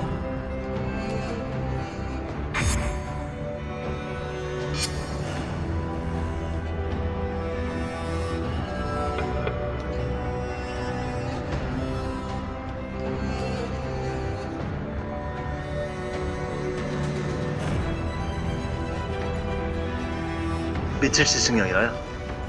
미치시라는 게 있나요? 뭐 그거 먹고 무슨 일을 버리는 거 먹으라는 것도 있고. 거기 1년치 승령이 될 수도 있다는 소리나요? 그렇죠 뭐. 아니 내 키로 갖고 1년을 살아요? 3월 20날부터 둘이 함께 있었단 말이야. 4월 3일까지 있었단 말이야. 하니까니 나를 그래 한 먹은 곡이단 말이야. 그게 끝이단 말이야.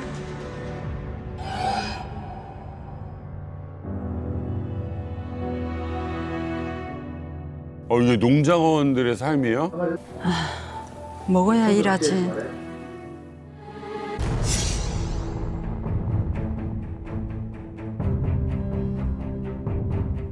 습고 동작콩하고 강미하고 훔쳤대. 근데 간도 살만한 거 있댔는데 그게 없어졌다니까 말이야. 이거 분명히 못사는 놈이 들어왔다 하는 걸 알고 들이 답답해서 야 너 직접 못사니까 내가 만약 집 수색해서 응?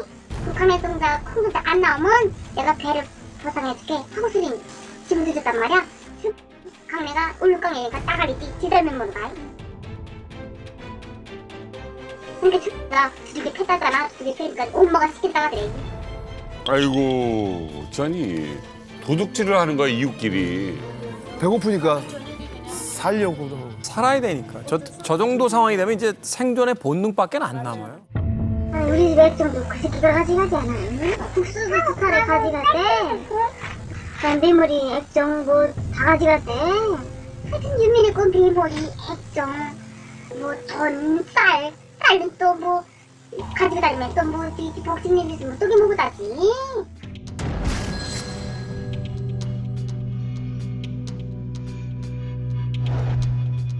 아니 저는 지금 어디 정말 오지에서 막 소수민족 어딘가에 어렵게 사는 분들 촬영한 건 줄 알았어요. 근데 이게 지금 심지어는 우리나라 인천에서 가면 바로 코앞인 지역이에요.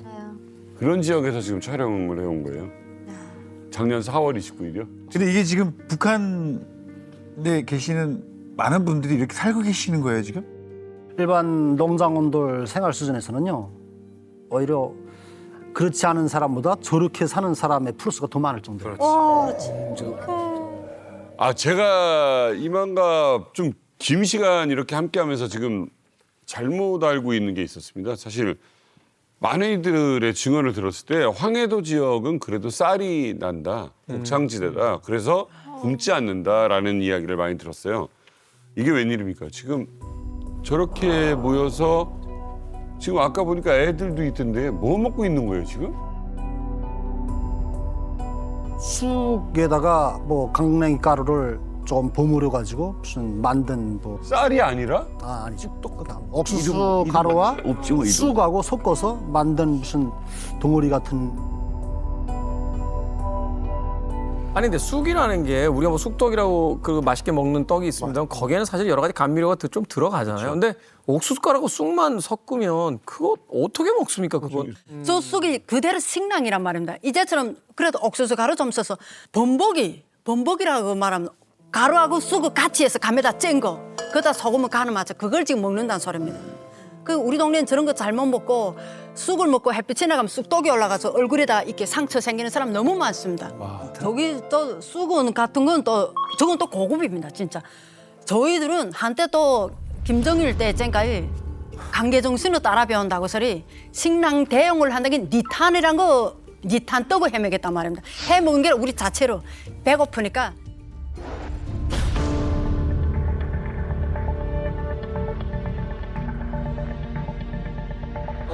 이거 아니잖아요. 그냥 진흙인데 진짜. 이거를요? 대형식. 이걸 북한에서 영화로 만든 거라고요? 네. 이렇게 해먹으세요라고 홍보 영상인 거예요 이게? 이게 품평회를 가져서 국수도 먹고 빵도 먹어라. 이걸 북한에서 영화로 만든 거라고요? 다큐로 이렇게 해먹으세요라고 홍보 영상인 거예요 이게? 대형 식품. 음식이라고는 말할 수 없는 풀뿌리와 나무 껍질, 이탄덩어리를 먹으리라고 상상해 본 사람도 없었습니다. 하지만 왜 우리가 대용식품이란 말을 웃음속에 불러야 하는지, 그건 바로 어버이 수령님의 한생이 어려있는 혁명의 불공기를 끝까지 지키기 위해서입니다. 지금 먹으라고 지금 홍보하는 거야 지금? 이제 북한에서 니탄이라고 그러는데요. 우리는 이제 이탄이라고 부르죠. 저기 이제 영어로 피트라는 건데 스코틀랜드에서 위스키를 만들 때요. 보리를 훈증시키는 건조시킬 때 쓰는 땔감이에요. 그러니까 네, 저 진흙을 말려가지고 불을 붙여서 그걸 땔감으로 쓰거든요. 저거. 근데 저희들은 그걸 가져다가 이제 이렇게 조리 같은 데 막 해서 물에다 몇 번 우립니다. 우레도 그 곰탱이 냄새 계속 난단 말이야. 썩었네. 거기다가 이제 옥수수 가루 있잖아. 여설이 버무려서 떡이 했는데 제가 짜장면을 못 먹는다 한 기억이 납니까? 저 짜장면을 그래서 못 먹었단 말이야. 딱 니탄 떡. 아 그래서 그런 거야? 네. 그러니까. 시꺼멓고. 야 그랬구나. 그게 니탄 떡이 딱 니탄 색깔이란 말이야. 그 짜장면이. 이 식주 가운데서 제일 중요한 것이 물론 다 중요하지만 먹을거리 사람 먹어야 살잖아요. 조선이 망하게 된 결정적인 계기였던 그 조병갑의 수탈, 뭐 동학농민혁명의 계기가 됐던 먹을 게 없어가지고 진흙 먹었거든요. 그래서 찢어지게 가난하단 말이 거기서 나오고요. 학문이 찢어진다고 해가지고. 근데 그러니까 지금 북한 사회가 약간 임계점에 왔다고 생각하는 게 뭐냐면 먹을 걸 안 주면 혁명이 일어납니다. 소련이 핵무기가 없어서 무너진 게 아니에요. 인민들이 굶어서 무너진 거거든요. 2010년도 여러분들 그 아랍의 봄 있지 않습니까? 뭐 튀니지 등등등 중동에다 벌컥 한번 뒤집혔던 거 이거 뭐 이념 때문에 벌어진 거 아니에요. 노전 단속을 했거든요. 우리 동생 밥 먹여야 되는데 이 단속하면 어떡하냐. 이 분신 자살한 것 때문에 들고 나온 거거든요. 자, 이게 북한이 지금 어느 정도 사회 통제가 되는지 모르겠지만 먹을 거 가지고 지금 이 정도까지 왔다는 것은 사회가 폭발 직전까지 온 것 같아 보여요. 네. 근데 이제 저거는 아까 이제 이력 씨가 찍어온 농민들이 먹는 건 니탄 수준은 아니에요. 다행히 요즘은 이제 송죽 엄마가 정말 극한 시간 버텼던 니탄을 식품으로 음식으로 섭취하는 건 많이 없어지고 그런데 굉장히 황당한 건 우리 대한민국이 수면 위로 물 밑으로 계속해서 우리가 옥수수랑 쌀을 주겠다고 북한에 비공식적으로 제안을 했었어요. 북한이 굉장히 자존심 상해하면서 우리도 쌀 많이 나는데 남조선이 주는 쌀 필요 없다라고 세 차례 최근 거절을 했거든요. 근데 아니잖아요. 아니잖아요. 자기들이 안 굶으니까. 맞죠. 그게 어이가 없는 대목인 거죠. 먹고 살기 힘든 진짜 이 북한 주민들 어린아이들은 또 상황이 얼마나 또 열악하겠습니까? 그렇죠. 이 어린아이들 만나본 영상 함께 보시죠.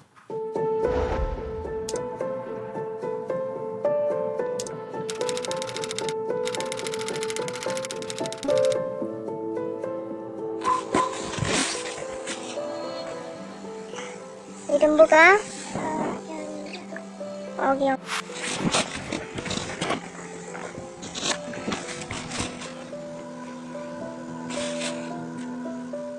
몇 살이가?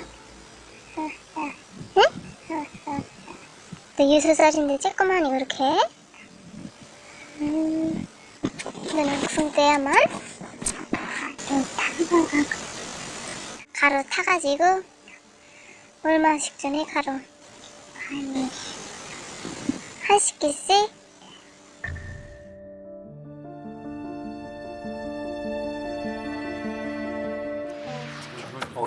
어떻게 한글도 못할 것 같아. 근데 지금 6살로 안 보이잖아요. 너무 작아요. 너무 작아요. 네.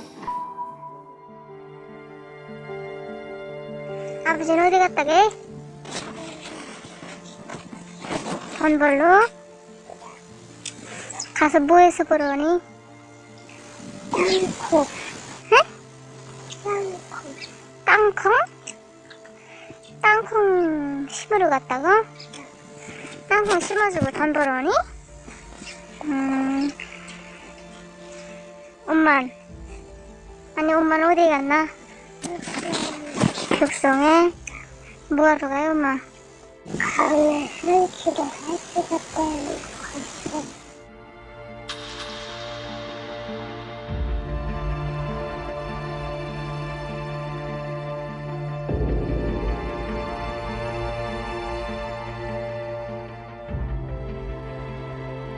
아니 김정은 이거 안 보냐고. 나 너무 화가 난다 진짜. 알지 왜 몰라.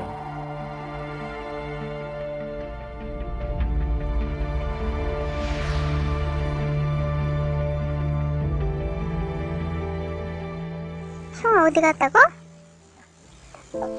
형아 염전에. 형아 염전에 가? 해? 밥은 누가 해주니? 밥은 작은 누나가? 저 누나 어디 간지 모르니? 거기 가서 뭐하니? 안 먹고 왔다. 거기 가서 일해주고 밥 먹니?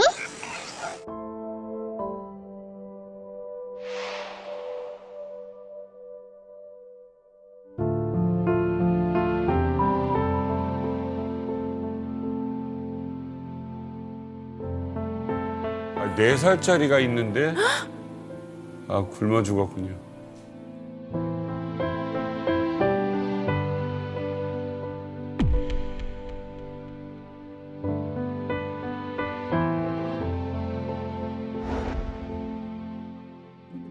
길을 지나오는데 어떤 애기가 그냥 집 앞에 그 울타리 옆에 그냥 천하게 이렇게 기대기 가지고 이게 주문 앉아서 있는 거예요. 근데 아 뭔가 있다 이런 생각이 든 거예요. 오다 보니까 저 집 말이야, 저 집에 상황이 어떻냐? 그러니까 아우 그 집에 말도 말아요. 뭐 부모들 뭐 다 애들 다 버리고 나갔는데 그 뭐 애들은 부모들 올 때까지 기다리고 있는 상황이고 뭐 애들은 자기 버리준 거 모르죠. 다 남들은 다 알고 있는 상황인데 쟤들만 모르고 있는 거예요. 요 얘기를 좀 더 드리면 기가 막혀 지금. 저 집에 아이가 원래 4명이었어요. 근데 11살짜리 형이 있어요. 근데 형은 돈 벌러 염전에 갔어요. 작은 누나라고 했잖아요. 둘째가 이제 누나인데 7살짜리인데 동생 챙긴다고 쑥 해서 이제 끼니 챙기고 있고 6살 요 셋째가 있고 요 밑에 이제 4살짜리 동생이 있었는데 야, 동생은 이제 굶어서 죽은 거죠. 세상을 떠난 거죠. 근데 그거를 이 셋째 아이가 다 알면서 덤덤하게 너무 얘기하잖아. 얘기를 하는 거죠. 사실은 이 아이들이 무슨 죄가 있어요? 아이들이 무슨 죄가 있습니까? 이 아이를 두고서 일하러 간 엄마 아빠는 또 무슨 죄가 있습니까? 한창 엄마 아빠 품에서 작은 것에도 행복하면서 웃음이 많은 아이들 그 시기여야 되는데 지금 영상 보는데 내 마음이 너무 아픈 게 까르르 까르르 바람 부는 소리에도 웃어야 될 나이인데 아이가 웃음이 없어요. 6살짜리 아이인데 저희 막내 4살보다 작아요. 저 북한 김정은을 왜 영상을 안 보냐라고 했잖아요. 알아요. 김정은도 알아요. 이 영상을 통해서 전 세계 사람들이 다 보고 알아요. 쌀을 준대도 안 받아요. 그게 북한입니다. 관심이 없는 거예요. 인민들이 죽어가는 거예요. 제 아들이 연우가 10살인데 사실 어렸을 때부터 키워왔잖아요, 지금까지. 근데 가장 기쁠 때가 이 아이가 뛰어놀 때도 있지만 잘 먹을 때다. 맞아요. 몰랐어요. 얘가 잘 먹는 게 그렇게 행복한 게 없는 거예요. 편식 안 하고. 더 달라고 그러고. 네. 그러면 얘가 잘 먹고 잘 먹었습니다 하고 해맑게 웃으면서 뛰어나가거든요. 뭔가 자기 방을 거시 놀듯. 그게 저의 일상이었는데 그게 가장 큰 행복이었는데 이거 지금 와 이거를 북한 그 우익분들은 화려한 옷 입고 좋은 데서 너무나 잘 산다고 사람들이 이야기를 해요. 근데 이건 아니잖아요. 그 권한의 의식에 아이들을 강가에다 갖다 버리는 걸 많이 봤어요. 그럼 애기가 울다가 학교 갔다 올 때쯤 울음이 멈춰요. 그래서 내려가 보면 죽어 있거든요. 근데 그때 저희 아버지가 술 드시면서 하신 얘기가 있는데 그 어진우라고 하는 그 차수가 있었어요. 거기다 버거를 했대요. 이게 지방에 사람들이 굶어 죽는다. 그래서 이제 그게 1호 버거가 들어갔는데 김정일이 그런 얘기를 했다고 합니다. 모자랄지언정 마르진 않는다. 그러니까 죽으라는 거예요. 죽더라도 마르진 않으니까 300만의 노동당원만 죽이지 않으면 된다. 이렇게 얘기를 했다는 거예요. 그게 지금도 반복된다는 게 너무나도 화가 나는 거죠. 북한에서 과연 힘든 건 어린이들만은 아니겠죠. 어른들, 이 성인들은 또 얼마나 어려운 환경에 또 처해 있겠습니까?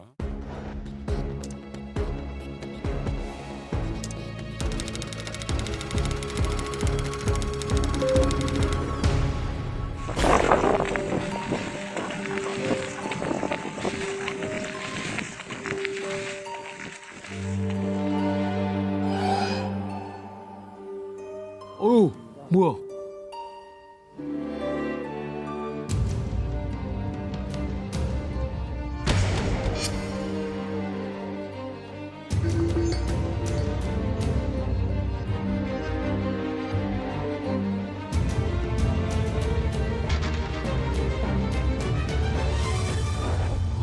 근데 저렇게 방치해요? 제가 장사를 한다고 그러니까 그 코로나 기간인데 저 때가 그러니까 제가 코로나 기간에 주업을 했던 게 채소나 그 식량 같은 걸 장사를 위주로 했거든요. 한 번은 제가 장사 때문에 다른 동네를 갔었거든요. 그런데 길가에 사람이 쓰러져 있더라고요. 그래서 사람이 죽어가는 사람의 모습이 이렇게 있는 건데 그때 당시엔 저는 죽은 사람인 줄 알았거든요. 죽은 사람인 줄 알고 발로 한번 건드려 봤어요. 건드려 봤는데 죽은 사람 느낌이 아니더라고요. 하고서 그냥 가서 제가 채소를 판매하는 비닐하우스 그 집에 가서 이야기를 하면서 무슨 사람이 저기 죽어 누부러져 있는 거예요. 이렇게 얘기를 했죠. 그러니까 그 주인분이 얘기하는 게 아직 죽진 않았을걸요. 어제 오후부터 저기 쓰러져 있었는데 저 집에 온 집안 다 굶어 죽었어. 아이들까지 다 죽어서 제 마지막 남은 건데 제 마지막이야. 근데 그냥 저거 동양단에다가 지금 기력이 없어서 저 쓰러져 있는데 금방 죽을 거야.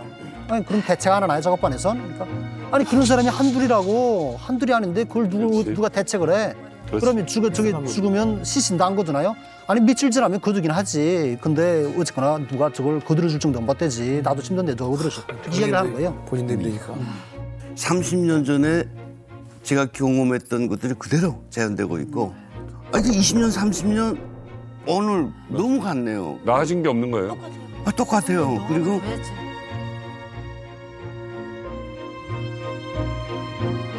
군대는 좀 나으리라고 하는데 제가 5년 전에 온 제대군 탈북자한테 물어봤어요. 지금도 그 대대마다 용량서대라는 게 있다고 그러더라고요. 허약 걸린 애들 따로 모아서 서대를 만들어서 애들 훈련을 안 시켜. 영양시죠. 영양시죠. 거기서 하는 짓이 중대장 정치더니 기름 한 숟갈씩 밥에다 보주는 거 다 해요. 요만큼 밥에다가. 이게 그래서 거기서 죽는 애들도 있단 말이에요. 용량이 부족하니까. 더 줘야 되는 거 아니야? 그만한 게 다 어디로 가요? 먹을 거 돈. 아니 이게 사회 환경이 이렇게 열악해지면 군대 쌀이 장마당에 나가야 되거든요. 그럼 지관들이 그걸 훔쳐다가 장마당에다 팔아요. 그렇지. 그럼 사병들은 굶을 수밖에 없어요. 송중 어머니 굶어 죽은 사람 본 적 있어요? 저는 너무 많이 봤습니다. 저는 산에서 살다 나니까 이제 겨울에는 모릅니다. 근데 이제 봄날에 이제 눈이 녹으면 군데군데 시체들이 너무 많단 말입니다. 그러니까 굶어 죽는데 눈이 계속 쌓이니까 봄날에 이제 밭으로 거들러 올라가면 여기저기 시체. 저도 그래서 시체 몇 그루 동네 사람들과 같이 모여서 이제 파묻은 적이 몇 번 있습니다. 아니, 너무 북한, 많습니다, 이런 거는. 북한 제가 2,600만 명이 넘는 지금 인구인데 그 위에 몇 명을 위해서 지금 이 많은 사람들이 다 희생을 하고 있는 건가요? 그러면? 그렇죠. 정확하게 보셨어요. 저 영상 보시면서 아마 여러 가지 생각들이 그 머릿속에 드실 것 같은데요. 제일 먼저 드는 생각은 이런 거겠죠. 그러니까 계속해서 미사일 쏘아대고 맞아요. 최근에는 그 오물풍선 보냈죠. 생각을 해보세요. 그거 풍선에다 달아서 날리려면 그것도 돈 든단 말이에요. 북한이 작년 한 해 미사일 시험 비용에 쓴 비용이요. 약 10억 달러. 우리나라 돈으로 약 1조 4천억 원. 1조 4천억 원. 네? 최근에 북한에서 보낸 오물풍선 하나 띄우는데 약 한 10만 원 정도 든다고 합니다. 북한이 올해 5월부터 우리나라로 보낸 오물풍선이 대략 2,400개라고 하는데 네. 개당 10만 원씩 들거든요. 곱하면 얼마가 나는 2억 4천이 나와. 그걸로 예를 들어 쌀을 사거나 아니면 강냉이를 사가지고 보내면은 몇백, 몇천 명이 먹고 살 수 있는 거고 1조 4천억이면 제가 딱 볼 때 이건 그냥 북한의 식량 문제 딱 깨끗하게 해결하고도 남을 돈이에요, 이게. 뭐 하는 짓인지 모르겠습니다. 아니 이건 진짜 참 너무 기가 막혀요. 주민들 먹고 사는 문제 또 인권 문제를 잠시 저희도 좀 안 하다가 이렇게 하니까 다시 이 분노가 치미는 건 아마 시청자 여러분도 마찬가지일 것 같습니다. 이런 이 생각이 그냥 확 들어옵니다. 이런 일들이 이만갑을 통해서 국제사회도 널리 알려졌으면 좋겠다. 이런 바람이 듭니다. 참 영상 찍어오신 거 대단한 일 하셨습니다. 뭐 두렵거나 걱정되진 않으셨어요? 두려웠다면 시작도 안 했겠죠. 그리고 북한 인권 문제를 개선하고 해결하는 문제에 큰 도움이 되길 바라고요. 관심들 가져주셔서 일단 감사드리고요. 우리에게는 최전방 지역인데 북한에서는 가장 따뜻한 지역에 있는 남쪽에 있는 곳입니다. 그쪽에서 굶어 죽는 사람이 있다라는 얘기는 저도 충격적이라서 오늘 너무나도 안타까웠습니다. 오늘 어떤 노래를 선정해 주시겠습니까? 오늘 뭐 여러 가지 어떤 귀한 영상들을 보여주셨는데 그 여러분들도 아마 마찬가지일 거고 가장 기억에 오래 남을 영상은 그 떡을 먹고 있던 집을 나간 그 부모를 기다리는 그 6살이 된 아이의 영상이에요. 그래서 떠올려본 곡입니다. 그 뮤지컬 중에요. 애니라는 뮤지컬이 있어요. 이 뮤지컬이 뭐냐면 자신을 버린 혹은 자신을 잃어버린 부모를 찾기 위해서 열심히 살아가는 한 고아 소녀의 이야기예요. 근데 이 소녀가 이 극소에서 메인 테마곡을 하나 부르는데 그 음악이 아마 전 세계 뮤지컬 팬들을 울렸죠. 투모로우, 내일이라는 음악인데 여기 뭐라고 돼 있냐면 이런 가사가 있어요. 내일이란 고작 하루 뒤일 뿐이야. 내일은 행복해질 거야. 라고 하면서 그 자신의 부모를 찾기 위한 그 여정을 시작하는 한 고아 소녀의 이야기가 담겨 있는 그런 음악입니다. 그래서 영상에 등장한 아이가 부모를 다시 만나서 행복해졌으면 좋겠다는 생각이 듭니다.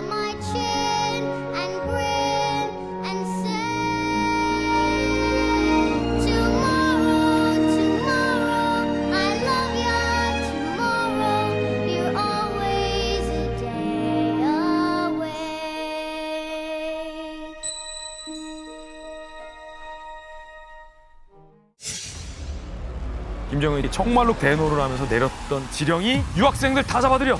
유학을 나가게 되면 한 3개월, 길어봤자 6개월이면 북한 체제의 모순을 다 깨닫습니다. 북한 유학생이요 욕을 안 돼요. 정은이 그 이딴 식으로 하면 안 돼. 지금 김정은이 내린 명령과 똑같은 명령을 30년 전에 아버지 김정일이 그때 해요. 전 세계 유학생을 김정일이 소환하게 했던 장본인. 소득티브한테 갑자기 속보가 하면서 믿어지지 않아서 넘어가자. 북한 대사관에서 연락을 했대. 북한 유학생 2명이 가짜 여기까지 갈 거다. 북한 유학생들이 가질 수 있는 누구도 못 가지는 무기를 가지고 있었어요. 즐겨봐 너의 세상 플레이 더 넥스트 채널 A.